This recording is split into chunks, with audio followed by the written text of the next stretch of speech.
இக்கா இப்போ அந்த ஸ்லீவில் வந்து செக்குடு மாடல் போடணும், கஸ்டமர் கேட்டிருக்கிறாங்க. இது எப்படிக்கா பண்ணலாம்? செக்குடு மாடல் எப்படி போடலாம்? ஏதாவது ஐடியா இருந்தால் சொல்லுங்களேன்.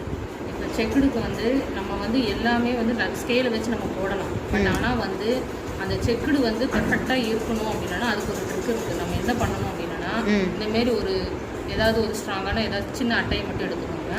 அதில் இதில் இருந்து இது வரைக்கும் 1 இன்ச்சு. இப்போ செக்குடுக்கும் அவங்க கஸ்டமர் கேட்குற இன்ச்சை பொறுத்து இதில் மார்க் பண்ணிக்கலாம். இப்போ 1/2 இன்ச்சு அப்படின்னா 1/2 இன்ச்சு கணக்கு பண்ணுங்க, இல்லை 3/4 இன்ச்சுக்குன்னா 3/4 இன்ச்சு கணக்கு பண்ணிக்கலாம். சரி, இப்போ நான் 1 இன்ச்சு கணக்கு பண்ணுறேன்.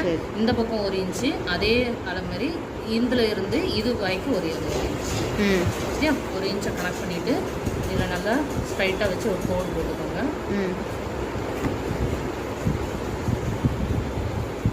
ஒரு சதுர சைஸில் நமக்கு இது வந்து கிடைக்கும். ஓகேவா? இதை அப்படியே கட் பண்ணுங்க.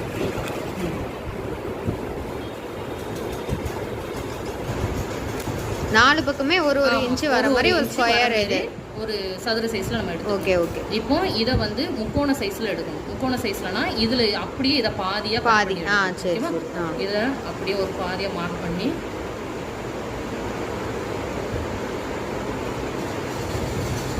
பண்ணிட்டு இதை அப்படியே பாதியா மட்டும் கட் பண்ணிக்கோங்க.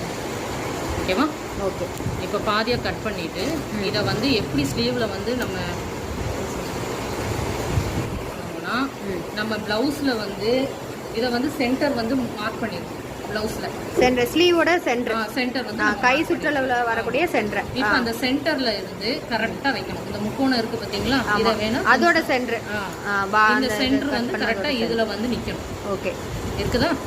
இதுல வச்சிட்டு நம்ம இதுல அப்படி இதுல ஒரு லைன், இதுல ஒரு லைன், அதே அப்படியே முக்கோண ஷேப்லயே வரும். முக்கோண ஷேப்லயே வரும். ஏன் நம்ம வந்து இதை வைக்கிறோம் அப்படின்னா இந்த ஸ்லீவ்ல வந்து இந்த சைடு எல்லாம் ஒரே லெவல்ல வரும்.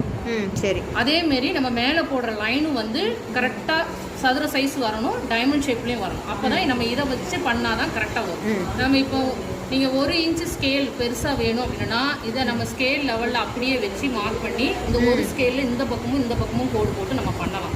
இப்போ நம்மளோட லென்த் வந்து கம்மியா வேணும் அப்படின்னா இந்த லைனை நம்ம அப்படியே போட்டுக்கலாம். ஓகேவா? போட்டுட்டு இதுல இருந்து நமக்கு வந்து இப்போ ஒரு 3/4 இன்ச்சு தான் நம்மளுக்கு கணக்கு தேவை. 3/4 இன்ச்சுக்கு நம்ம ஸ்லீவ் மார்க் பண்றோம் அப்படின்னா இதுல இருந்து பாருங்க, இதான் 3/4 இன்ச்சு கணக்கு. 3/4 இன்ச்சு கணக்குக்குன்னா இதுதான் நமக்கு வேணும். இப்போ 1/2 இன்ச்சுனா நம்ம இதுல இருந்து 1/2 இன்ச்சு. ஓகேவா? சரி. அப்போ நம்ம இதே நடராஜ் ஸ்கேல்னா இதுல ஒரு கோடு இருக்கும், நம்ம அந்த கோடை மார்க் பண்ணி பண்ணலாம். இப்போ நமக்கு இது வரைக்கும் வேணும்னா இந்த டோமஸ்